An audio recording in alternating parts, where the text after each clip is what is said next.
Hello बच्चों, आज की क्लास में हम स्टार्ट करने वाले हैं 12th क्लास मैक्रो इकोनॉमिक्स का एक बहुत ही सिंपल और छोटा सा चैप्टर जिसका नाम है excess demand and deficit demand.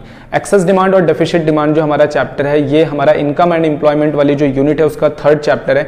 Income and employment वाले में टोटल 3 चैप्टर है जिसमें 2 चैप्टर मैं ऑलरेडी आपको कवर करवा चुका हूं। अगर आपने वो नहीं देखा है वो भी देख लेना। आज हम इसका सबसे लास्ट चैप्टर पढ़ने जा रहे हैं, excess demand and deficit demand. ये चैप्टर बहुत सिंपल है लेकिन बहुत ज्यादा इंपॉर्टेंट है। बोर्ड एग्जाम में इतनी बार क्वेश्चन यहां से आया है कि मैं आपको बता भी नहीं सकता हूं। तो आइए स्टार्ट कर रहे हैं चैप्टर को। चैप्टर का नाम है excess demand and deficit demand.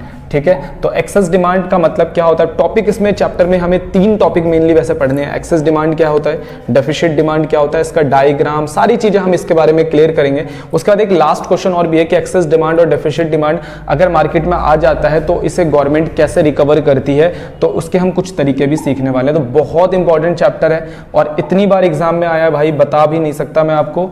ठीक है, तो आप खुद ही देख सकते हो, पास्ट ईयर के एग्जाम्स देखना, सैंपल पेपर देखना, इनके क्वेश्चन आपको जरूर मिलेंगे। ठीक है, तो क्वेश्चन हमारा क्या है, सबसे पहला है excess demand and inflationary gap. Excess demand से पैदा होता है इन्फ्लेशनरी गैप। सबसे पहले एक्सेस डिमांड का मतलब क्या होता है, देखो हमारी इकोनॉमी के अंदर जितनी भी एग्रीगेट सप्लाई है उस सप्लाई के हिसाब से एक डिमांड भी अरेंज होती है। बात समझ में आती है, यानी कि अगर हमारी इकोनॉमी के अंदर इतनी सप्लाई है तो इसके हिसाब से डिमांड इतनी ही होनी चाहिए। अगर डिमांड उससे ज्यादा हो जाएगी तो इकोनॉमी के अंदर बायर के बीच में कंपटीशन बढ़ जाएगा और मार्केट में रेट क्या हो जाएगा, बढ़ जाएगा। ये बिल्कुल इसी तरीके से मैं आपको समझाता हूं कि अगर हमारे देश के अंदर कि भाई गेहूं की इतनी उपज हुई है, मान लो हमारे देश के अंदर इतने क्विंटल गेहूं की क्रॉपिंग हुई है, तो उस गेहूं के हिसाब से जो गेहूं की सप्लाई है तो हमारे देश के अंदर गेहूं की डिमांड भी इतनी होनी चाहिए। अगर किसी पर्टिकुलर ईयर के अंदर, आप ऐसे समझो किसी पर्टिकुलर ईयर के अंदर हमने जितना गेहूं उगाया और गेहूं का कंजम्पशन उससे कई ज्यादा बढ़ गया तो इससे क्या होगा, गेहूं की महंगाई बढ़ने लग जाएगी। तो बस यही चीज हमारे को एक्सेस डिमांड समझाता है। एक्सेस डिमांड का मतलब होता है कि एग्रीगेट सप्लाई के हिसाब से डिमांड कितनी होनी चाहिए, लेकिन अगर डिमांड उससे ज्यादा चली जाती है तो उसी सिचुएशन को हम कहते हैं एक्सेस डिमांड। एक्सेस डिमांड में सबसे बड़ी प्रॉब्लम क्या है मैं आपको बताता हूं।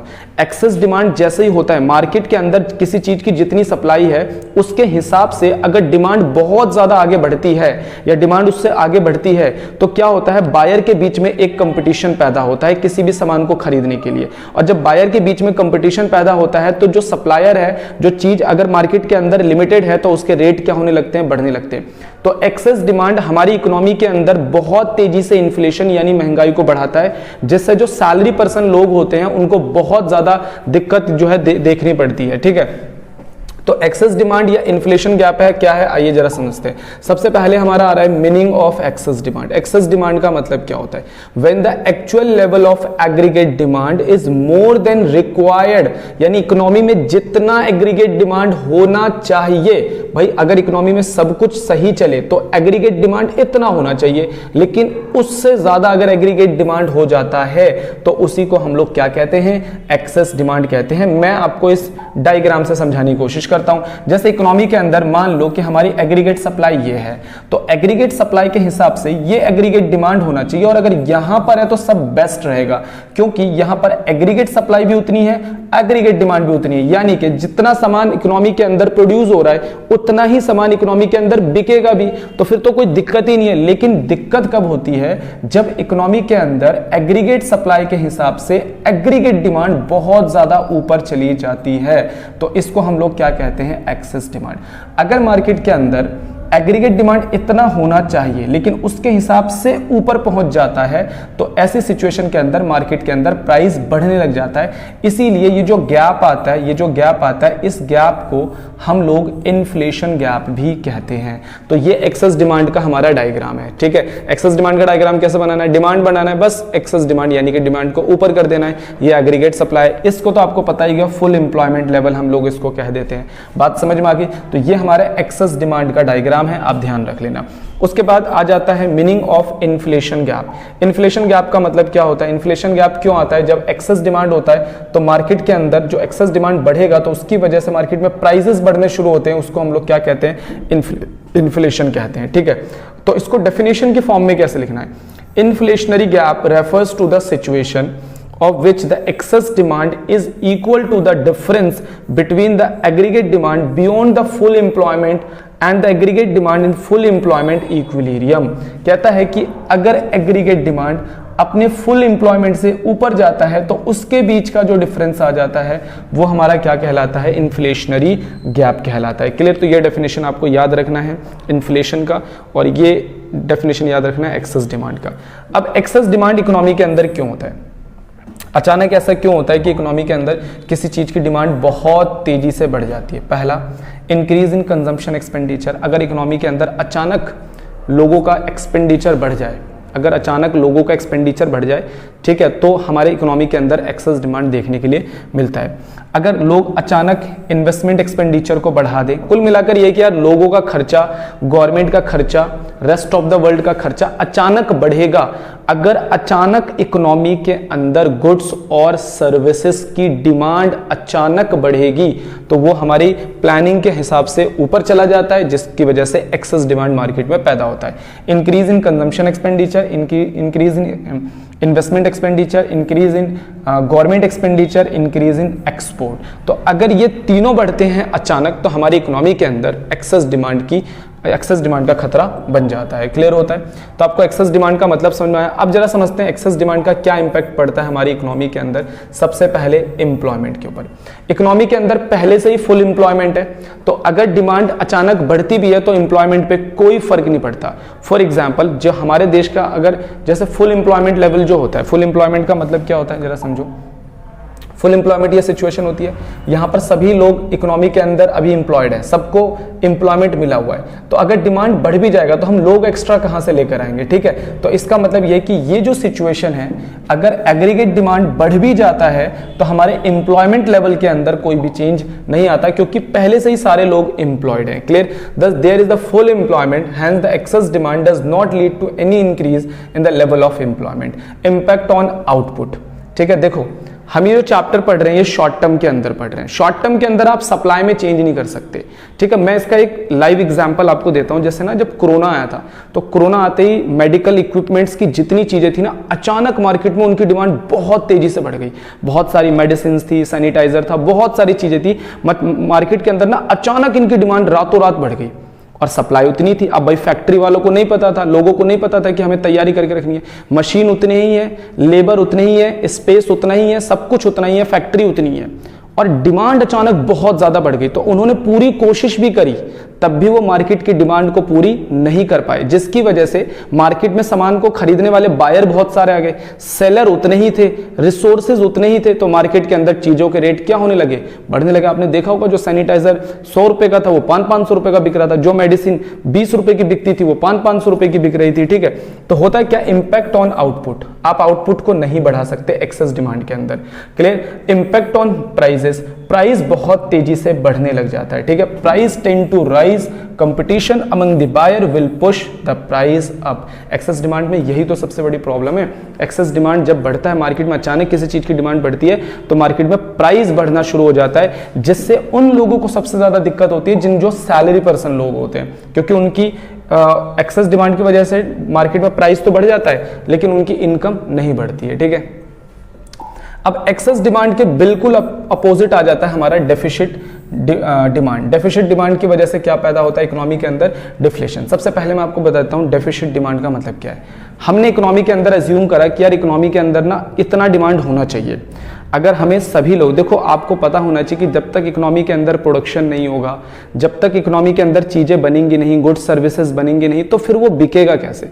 तो जब वो बिकेगा कम, अगर मार्केट में गुड्स और सर्विस कम बिकता है तो मार्केट के अंदर कहीं ना कहीं लोगों की इंप्लॉयमेंट चली जाती है।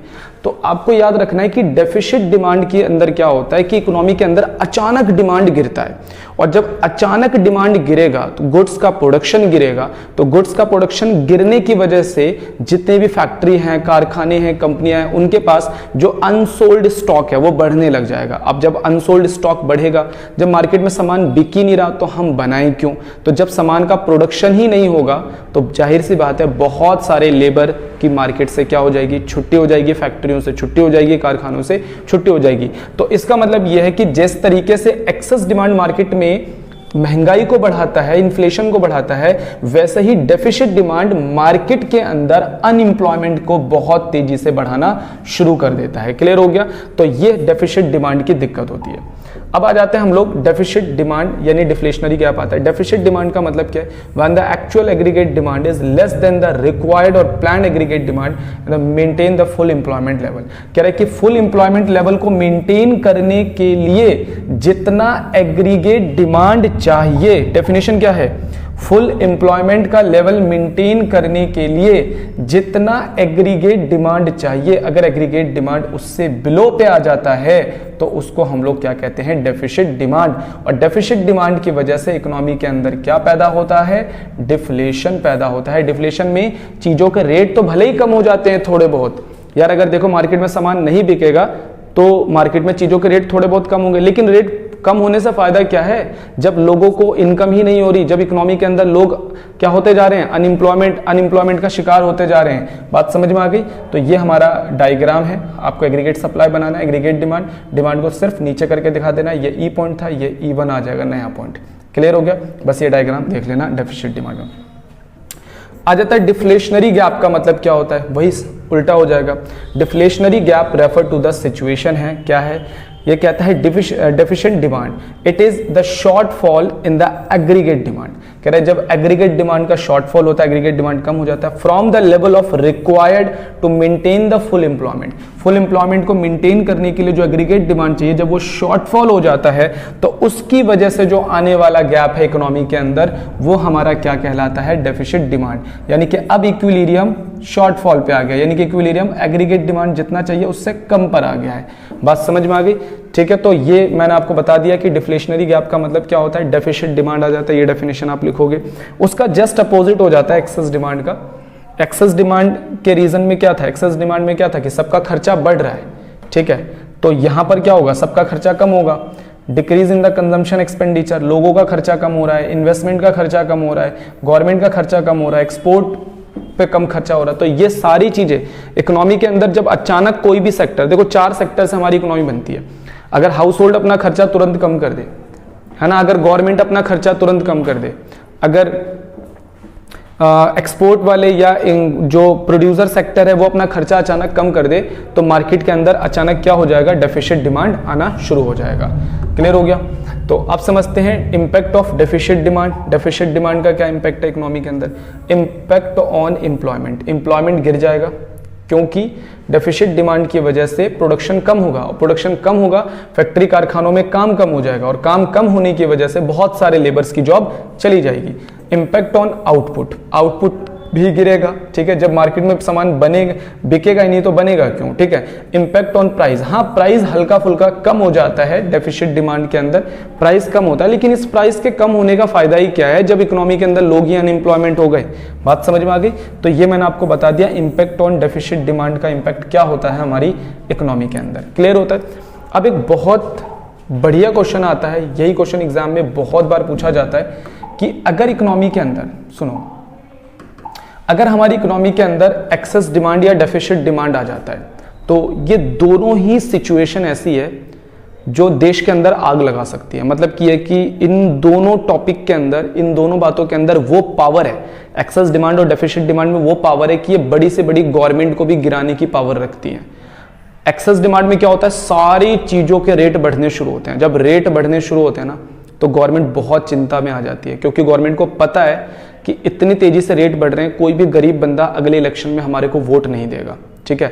और गवर्नमेंट क्या करती है, जल्द से जल्द इस सिचुएशन को मार्केट से खत्म करना चाहती है। बोलते भाई एक्सेस डिमांड को जल्दी ठीक करो किसी भी तरीके से।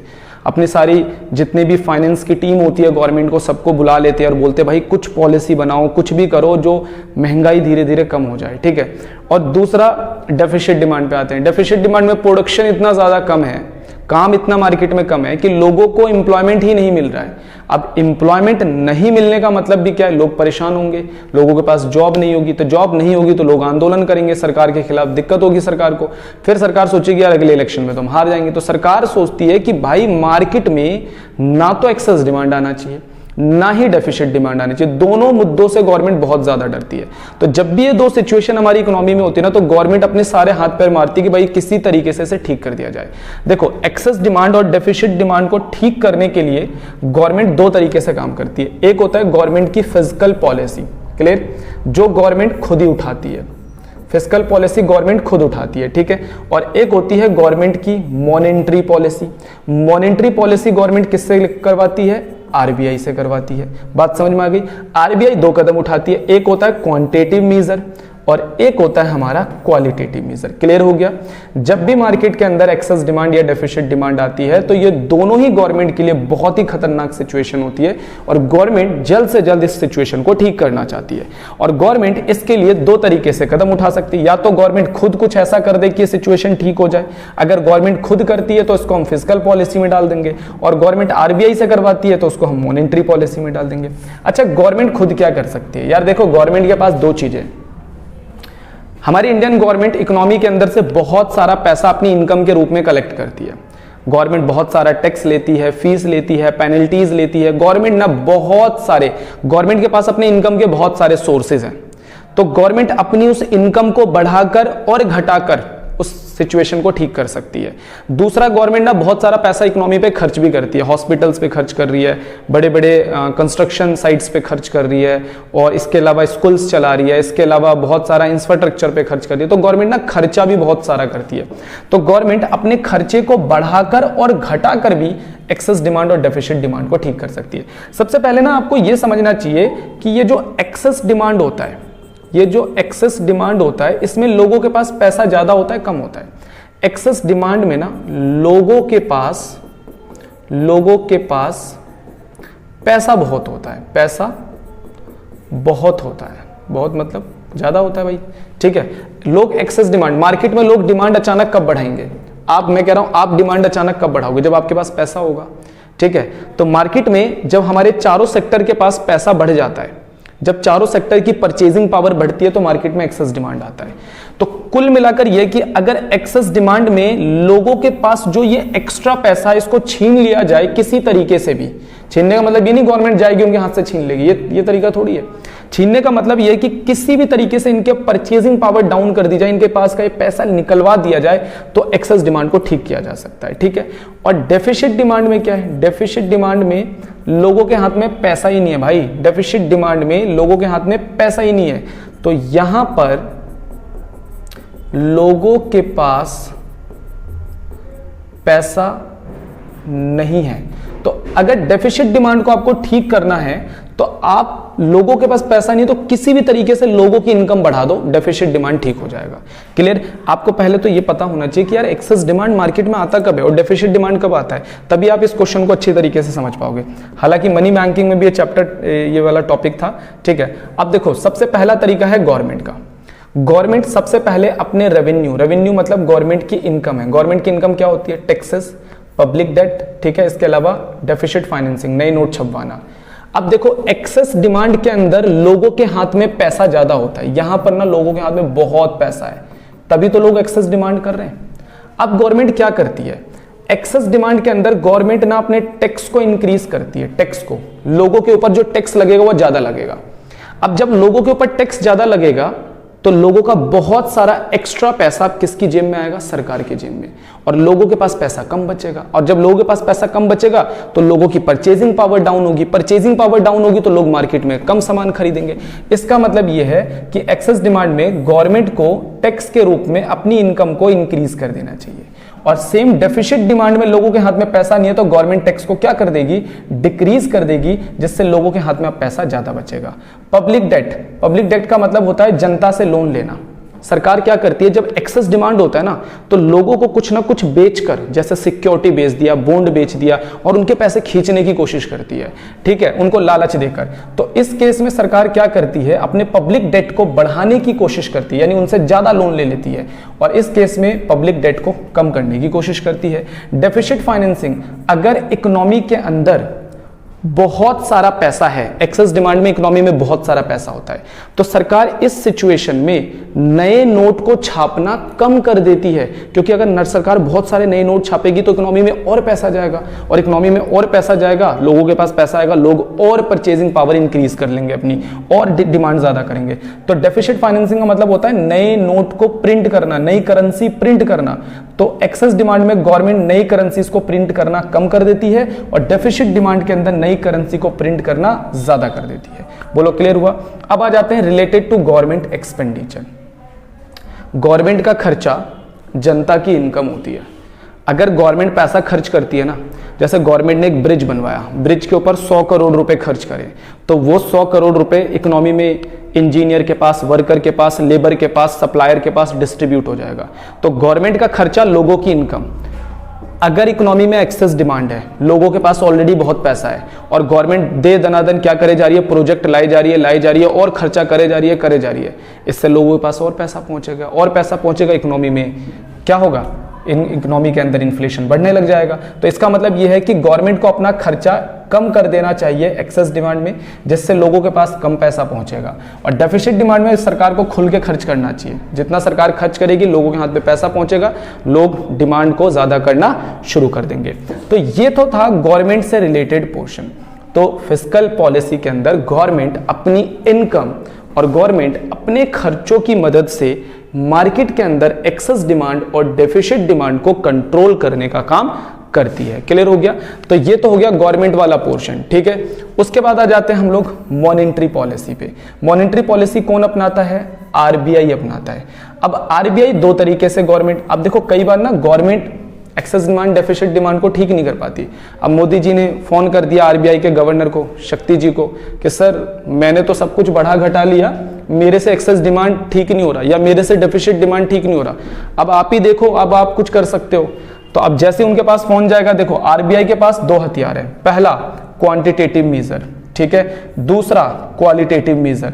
यहां पर आरबीआई अपने अधिकारों का, अपने राइट्स का यूज करता है, और यहां पर अपनी सिचुएशन का इस्तेमाल करता है, अपनी पोजीशन का इस्तेमाल करता है। सबसे पहले इसमें आ जाता है बैंक रेट। क्या आ जाता है? Bank rate. एक्सेस डिमांड के अंदर आरबीआई बैंक रेट को इंक्रीज करता है, और डेफिसिट डिमांड के अंदर बैंक रेट को डिक्रीज करता है। अब ये बैंक रेट होता क्या है? जैसे मैंने वैसे मनी वाले चैप्टर में तो समझा दिया था। देखो बैंक रेट का मतलब क्या होता है, जैसे ये है हमारी जनता, ये है लोग, ठीक है, ये है पब्लिक, आम जनता, और ये हमारे कमर्शियल बैंक, और ये हमारा आरबीआई, ठीक है। अब आपको पता है कमर्शियल बैंक ना लोगों को लोन देता है। कमर्शियल बैंक लोगों को क्या देता है? लोन। और ये कमर्शियल बैंक लोन कहां से लेकर आता है? आरबीआई से। जैसे ये आरबीआई से मान के चलो 5% पे लोन लेकर आया, जब कमर्शियल बैंक आरबीआई से लोन लेने जाता है तो आरबीआई उससे इंटरेस्ट लेता है। इस इंटरेस्ट को हम लोग क्या कहते हैं? बैंक रेट कहते हैं। पहले बैंक रेट का मतलब समझ में आ गया, ठीक है। अब देखो जब इन एक्सेस डिमांड होता है तो एक्सेस डिमांड में लोग क्या करते हैं? डिमांड ज्यादा कर रहे हैं, कम कर रहे हैं? ये डिमांड ज्यादा कर रहे हैं। अच्छा, ये डिमांड ज्यादा कब करेंगे? जब लोगों के पास पैसा बहुत है, इनके पास पैसा बहुत है। इसका मतलब पता है क्या है? कमर्शियल बैंक इनको लोन ज्यादा दे रहे हैं। अब इस सिचुएशन में क्या होगा? आरबीआई देखेगा, अच्छा ये मेरे से 5% पे ले जाते हैं, लोगों को 7% पे लोन दे देते हैं, यानी ये फायदा कमा रहे हैं। अब ये लोन लेने आएंगे तो आरबीआई बोलेगा, भाई आज से मैं तुझे 10% पे मान ले लोन दूंगा। तो अब ये लोन आगे कितना देंगे? मान लो 12%। लोन महंगा हो गया। जैसे ही लोन महंगा होगा तो ये लोग इनसे लोन कम लेंगे, और लोन जब ये कम लेंगे तो इनकी परचेजिंग पावर डाउन होगा। क्लियर? तो एक्सेस डिमांड के अंदर आरबीआई अपने बैंक रेट को इंक्रीज करेगा, और डेफिसिट डिमांड होगा, मान लो डिमांड कम कर रहे हैं तो आरबीआई दोबारा इनको 5% कर देगा, यानी कि डिक्रीज कर देगा। बोलो क्लियर होता है? अब आ जाते हैं हम लोग ओपन मार्केट ऑपरेशन। अब ये ओपन मार्केट ऑपरेशन क्या होता है? देखो आरबीआई के पास ना हमारे इंडियन गवर्नमेंट की बहुत सारी सिक्योरिटी होती है। जैसा कि हमने मनी बैंकिंग वाले चैप्टर में पढ़ा था कि जो आरबीआई होता है वो गवर्नमेंट का एजेंट होता है, यानी कि गवर्नमेंट की सिक्योरिटी बिकवाने का काम भी करता है, ठीक है। तो आरबीआई के पास ना गवर्नमेंट की बहुत सारी सिक्योरिटी है। एक एग्जांपल देता हूं मैं आपको, ठीक है। अब इकोनॉमी के अंदर ये लोग क्या कर रहे हैं? एक्सेस डिमांड, यानी कि इन पब्लिक के पास, जनता के पास पैसा बहुत सारा है। अब आरबीआई क्या करेगी? इस सिक्योरिटी को लेकर जाएगी कमर्शियल बैंकों के पास, और कमर्शियल बैंकों से पूछेगी एक बात बता, तू लोगों को लोन देता है तो कितने पैसे कमाता है? इसने बोला सर मैं 12% का इंटरेस्ट कमा लेता हूं। इसने बोला ये देखिए गवर्नमेंट की सिक्योरिटी है, तो इसको खरीद ले, ठीक है, तो इसको क्या कर ले, खरीद ले, इसमें तेरे को जो रिटर्न मिलेगा वो 15% का रिटर्न मिलेगा। बात समझ में आई? बहुत सारे कमर्शियल बैंक लालच में आ जाएंगे और अपना बहुत सारा पैसा लोन ना देकर इस सिक्योरिटी के अंदर इन्वेस्ट कर देंगे। तो आरबीआई के पास इनका बहुत सारा पैसा अब किसके पास चला गया? आरबीआई के पास। इस तरीके से इनके लोन देने की जो कैपेसिटी है वो क्या हो जाएगी? कम हो जाएगी, जिससे लोगों को लोन कम देंगे और लोगों की परचेजिंग पावर डाउन होनी शुरू हो जाएगी। तो ओपन मार्केट ऑपरेशन का मतलब क्या होता है? आरबीआई के द्वारा कमर्शियल बैंकों को गवर्नमेंट की सिक्योरिटी को सेल और परचेज करना। तो एक्सेस डिमांड की सिचुएशन में आरबीआई गवर्नमेंट की सिक्योरिटी कमर्शियल बैंकों को सेल कर देता है, जबकि डेफिसिट डिमांड में जब इनके पास पैसा नहीं होगा तो आरबीआई क्या करेगा? इनकी सिक्योरिटी के पैसे इनको वापस कर देगा और सिक्योरिटी इनसे वापस ले लेगा, जिससे इनके पास पैसे बढ़ जाएंगे और ये दोबारा से लोन देना शुरू कर देंगे। तो इस केस में ये परचेज कर लेता है। क्लियर हो गया? उसके बाद आ जाते हैं हम लोग varying the legal reserve requirement. इसमें दो रिजर्व होते हैं, एक सीआरआर और एक एसएलआर। अब इसको थोड़ा सा समझने की कोशिश करो। देखो हमारे बैंकों के पास जितना भी पैसा आता है ना, बैंक सारा पैसा लोन नहीं दे सकता, ठीक है। जैसे मान लो ये हमारा कमर्शियल बैंक है और ये हमारी जनता है, ठीक है। कमर्शियल बैंक, जनता क्या करती है? कमर्शियल बैंकों के पास अपना पैसा जमा करवाती है और कमर्शियल बैंक सारा पैसा जनता को लोन नहीं दे सकते हैं। बात समझ में आती है? जनता के पास आरबीआई इन लोगों को बोलता है, आरबीआई इनको बोलता है कि भाई जनता तुम्हारे पास जितना भी पैसा जमा करवाएगी उस पैसे का मान लो तुम एक रेशो अपने पास रखो। जैसे कि मान लो ये 20% है, क्लियर है? इस 20% को हम कहते हैं एलआरआर। जैसे जनता इनके पास 100 रुपए जमा करवाती है तो ये 80 रुपए लोन दे सकते हैं, बाकी के 20 रुपए इन्हें रखने पड़ेंगे साइड में, तो इसको हम कहते हैं एलआरआर। इस 20 रुपए के दो टुकड़े हो जाते हैं, एक टुकड़ा किसके पास चला जाता है? आरबीआई के पास, इसको कहते हैं सीआरआर, और एक टुकड़ा बैंक अपने पास ही रख लेता है जिसको हम लोग कहते हैं एसएलआर। बोलो क्लियर होता है? अब होता क्या है कि मान के चलो ये जो जनता है ना, ये जनता एक्सेस डिमांड कर रही है, यानी कि इसके पास पैसा बहुत सारा है। अब आरबीआई क्या बोलेगा? आरबीआई इसको बोलेगा कमर्शियल बैंकों को, भाई तू आजकल बहुत लोन दे रहा है लोगों को। आरबीआई इससे पूछेगा कमर्शियल बैंक से, एक बात बता, जब लोग तेरे पास पैसे जमा करवाते हैं तो तू एलआरआर में कितने पैसे निकालता है, कितने पैसे बनाता है? तो उसने बोला सर एलआरआर में 20, बाकी 80% में लोन दे देता हूं। अब ये बोलेगा कि इसे 20 नहीं बनाना, अब 30 बनाना है। इसका मतलब अब ये कितने लोन दे पाएगा? सिर्फ 70% ही लोन दे पाएगा, जिससे इसके लोन देने की कैपेसिटी गिरेगी, लोगों के पास पैसा कम पहुंचेगा, लोगों की परचेजिंग पावर डाउन होगी, लोग कम खरीदेंगे तो एक्सेस डिमांड कम हो जाएगा। तो चेक करो, एलआरआर को बढ़ाया गया, एलआरआर अगर बढ़ता है तो एसएलआर और सीआरआर दोनों बढ़ जाता है। तो चेक करो, इसने इसको भी बढ़ाया, इसको भी बढ़ाया। और डेफिसिट डिमांड में आरबीआई क्या करेगी? इस रेट को कम कर देती है, जिससे कमर्शियल बैंकों के पास अब ज्यादा पैसा बचता है लोन देने के लिए और लोगों को लोन वो ज्यादा दे पाते हैं। इस केस में ये डिक्रीज हो जाता है। बोलो क्लियर? एक होता है रिवर्स रेपो रेट। अब ये रिवर्स रेपो क्या होता है? कमर्शियल बैंक, जनता, अच्छा एक्सेस डिमांड में लोगों के पास पैसा बहुत सारा होता है। क्यों होता है पैसा? क्योंकि उन्हें कमर्शियल बैंक बहुत तेजी से लोन दे रहा है। अब आरबीआई बैठ के देख रहा है कि यार ये बहुत तेजी से लोन दे रहा है, तो आरबीआई ने कमर्शियल बैंक को बुलाया और बोला जब तुम जनता को लोन देते हो तो कितना इंटरेस्ट कमाते हो? इसने बोला सर 12% का इंटरेस्ट कमाते हैं। बोला तुम पागल हो, तुम एक काम करो, अपना पैसा आरबीआई यानी हमारे पास जमा रखवाओ, हम तुम्हारे को 15% इंटरेस्ट देंगे। कितना देंगे? 15%। अब बहुत सारे कमर्शियल बैंक लालच में आ जाते हैं और वो लोगों को लोन ना देके अपना पैसा आरबीआई के पास जमा रख देते हैं, और जब इनका पैसा आरबीआई के हाथ में पहुंच जाता है तो इनके लोन देने की कैपेसिटी कम होती है और जनता के पास पैसा कम पहुंचता है, जिससे उनकी परचेजिंग पावर डाउन हो जाती है।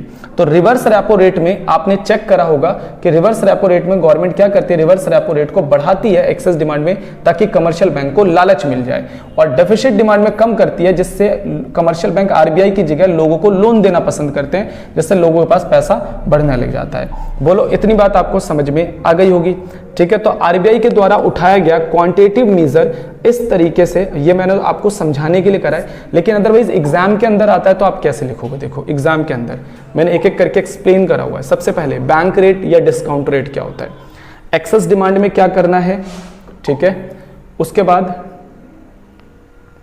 एक्सेस डिमांड में क्या करना है, फिर डेफिसिट डिमांड में क्या करना है, फिर रेपो रेट क्या होता है, ये जो बैंक रेट होता है ना, जब कमर्शियल बैंक लॉन्ग टर्म के लिए लोन देती है, जब आरबीआई कमर्शियल बैंकों को लॉन्ग टर्म के लिए लोन देती है तो वहां जो इंटरेस्ट चार्ज करती है वो बैंक रेट है, और शॉर्ट टर्म के लिए देती है तो वहां जो रेट चार्ज करती है उसे रेपो रेट कहते हैं। दोनों की ट्रीटमेंट सेम ही है तो लोन ही, तो एक्सेस डिमांड में इंक्रीज हो जाता है, डेफिसिट डिमांड में डिक्रीज हो जाता है। ठीक है, उसके बाद रिवर्स रेपो रेट क्या होता है, एक्सेस डिमांड में क्या करते हैं, डेफिसिट डिमांड में क्या करते हैं। अगर आपको वहां समझ में आ गया ना तो यार आप इजीली लिख लोगे। फिर ओपन मार्केट क्या होता है, एक्सेस डिमांड में क्या करते हैं ओपन मार्केट में, डेफिसिट डिमांड में क्या करते हैं ओपन मार्केट के अंदर। ठीक है, इसे आप चाहो तो रोक कर, स्लाइड रोक कर और फिर नोट कर सकते हो। लीगल रिजर्व रेशो क्या होता है, इसमें सीआरआर क्या होता है, एसएलआर क्या होता है, एक्सेस डिमांड में कैसे काम करता है, डेफिसिट डिमांड में कैसे काम करता है, ये बातें यहाँ पे लिखी गई हैं। क्लियर, इसे नोट कर लेना। ठीक है, तो यहां तक की बात आपको समझ में आ गई होगी।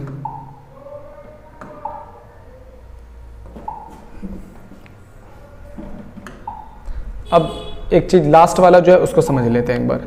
लास्ट वाला ये हमारा क्वांटिटेटिव मेजर। सबसे पहला इंपोजिंग मार्जिनल रिक्वायरमेंट। अब ये मार्जिनल रिक्वायरमेंट का मतलब क्या होता है, मार्जिनल रिक्वायरमेंट का मतलब होता है कि ये जो कमर्शियल बैंक होते हैं ना, ये जैसे जनता हो गई, जनता मतलब हम लोग जो होते हैं, या जितनी भी फर्में हो गई, फर्में होती है ना, तो ये किन से लोन लेती है, ये लोन लेती है कमर्शियल बैंक से। किससे लोन लेती है, कमर्शियल बैंक। अच्छा, जब हम लोग लोन लेने जाते हैं ना बैंक से, तो बैंक ना हमसे कुछ मॉर्टेज भी मांगता है, मतलब कुछ चीज गिरवी रखवाता है हमारी, तभी हमारे को लोन लेने देता है। ठीक है, जैसे मैं एक एग्जांपल देता हूं, हम लोग लोन लेने गए 10 लाख का। 10 लाख का अगर लोन लेने जाओगे ना तो बैंक आपसे कम से कम पता है कितने रुपए का मॉर्टेज मांगेगा, कम से कम मांगेगा 15 लाख रुपए का मॉर्टेज मांगेगा। तो बताओ 10 लाख का लोन लेने के लिए आपको कितने रुपए का गिरवी रखवाना पड़ता है सामान, 15 लाख का। तो कितना डिफरेंस आ गया, 5 लाख। इस 5 लाख, ये जो डिफरेंस आता है 5 लाख बैंक एक्स्ट्रा सिक्योरिटी मांगती है। इसी को हम लोग कहते हैं मार्जिनल रिक्वायरमेंट। क्या कहते हैं, मार्जिनल रिक्वायरमेंट। तो एक्सेस डिमांड के अंदर ना लोगों के पास बहुत पैसा होता है, तो आरबीआई कमर्शियल बैंकों को बुलाती है और पूछती है कि एक बात बता, अगर कोई बंदा तेरे से 10 लाख का लोन लेने आता है तो तुझसे कितने रुपए की सिक्योरिटी गिरवी रखवाता है। तो ये बोलता है सर 15 लाख की। बोलेगा बहुत कम है, इसको बढ़ाओ और 18 लाख कर दो। कितना कर दो, 18 लाख। अब जैसे ही 10 लाख का लोन लेने के लिए आपको 18 लाख का सामान गिरवी रखवाना पड़ेगा, तो बहुत सारे लोग बोलेंगे यार ये तो बहुत ज्यादा मॉर्टेज रखना पड़ रहा है, या बहुत सारे लोगों के पास इतनी संपत्ति नहीं होगी, तो बहुत सारे लोग क्या करेंगे, लोन को अवॉइड करना शुरू कर देंगे, जिससे लोगों के पास पैसा कम आएगा और एक्सेस डिमांड कम हो जाएगा। एक्सेस डिमांड के अंदर मार्जिनल रिक्वायरमेंट को बढ़ा दिया जाता है, यानी लोन और एसेट्स का जो गैप है उसको बढ़ा दिया जाता है, और इस केस में इसे कम कर दिया जाता है। अब आ जाते हैं हम लोग मोरल सजेशन पे। मोरल सजेशन का मतलब क्या होता है, गवर्नमेंट कुछ गाइडलाइंस लेकर आती है, गवर्नमेंट कुछ इस तरीके की रूल और रेगुलेशन लेकर आती है, जिससे क्या करा जाता है कि जो लोन है ऑटोमेटिकली क्या हो जाता है, महंगा हो जाता है एक्सेस डिमांड में, और डेफिसिट डिमांड में सस्ता हो जाता है। तो एक्सेस डिमांड में जब महंगा होता है तो लोग लोन कम लेना शुरू करते हैं, और डेफिसिट डिमांड में क्या होता है, लोन सस्ता होता है तो लोग लोन ज्यादा लेना शुरू करते हैं। एक होता है selective credit control. Selective credit control मतलब एक्सेस डिमांड में ना लोगों के हाथ में बहुत पैसा होता है, तो आरबीआई कमर्शियल बैंकों को कहता है भाई देख एक्सेस डिमांड आ रखा है, गवर्नमेंट का कल फोन आया था और लोगों के पास बहुत सारा पैसा हो गया है, मार्केट में महंगाई बढ़ती जा रही है, तो एक काम कर, मैं तुझे ये नहीं कह रहा कि तू लोन मत दे, बस मैं तुझे कह रहा हूं कि अपने कुछ खास लोगों को लोन दे और अपनी जो क्रेडिट लिस्ट है उसको थोड़ा शॉर्ट कर ले, यानी कि कम लोगों को लोन दे जो खास खास है तेरे, ठीक है, या कुछ खास सेक्टर्स को ही लोन दो, इन सेक्टर्स को लोन मत दो, जैसे एग्रीकल्चर को लोन दो, इंडस्ट्री को मत दो, इस तरीके की चीजें बोलता है। और डेफिसिट डिमांड में बोलता है कि भाई खुल के लोन दो, हर सेक्टर को लोन दो, ज्यादा से ज्यादा लोन दो, ताकि मार्केट में लोगों के पास पैसा पहुंच जाए। बात समझ में आई? तो इसकी एक्सप्लेनेशन भी मैंने यहां पे लिख रखी है, अगर आपको इसको वर्ड्स में लिखना हो तो आप कैसे लिखेंगे, ये देखो, इंपोजिंग मार्जिनल रिक्वायरमेंट का मतलब क्या होता है, एक्सेस डिमांड और डेफिसिट डिमांड में कैसे कंट्रोल होता है, ठीक है। फिर मॉरल सजेशन या डायरेक्ट एक्शन का मतलब क्या होता है, उसके बाद हमारा सिलेक्टिव क्रेडिट कंट्रोल का मतलब क्या होता है, ठीक है, ये सारा हमने लिखा हुआ है। तो बच्चों यहाँ पर हमारा चैप्टर एक्सेस डिमांड और डेफिसिट डिमांड जो है वो पूरी तरीके से कंप्लीट हो जाता है। सबसे इंपॉर्टेंट क्वेश्चन इस चैप्टर में यही है कि एक्सेस डिमांड और डेफिसिट डिमांड को गवर्नमेंट कैसे कंट्रोल करती है और आरबीआई कैसे कंट्रोल करता है।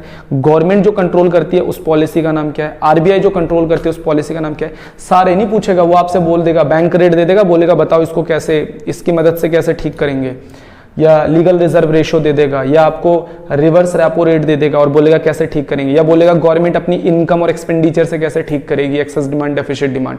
तो ये आपको पता होना चाहिए कि कैसे लिखना है और आपको पूरा पता होना चाहिए, दिमाग में चार्ट जो है पूरा वो क्लियर होना चाहिए आपके। ठीक है, तो बच्चों हमारे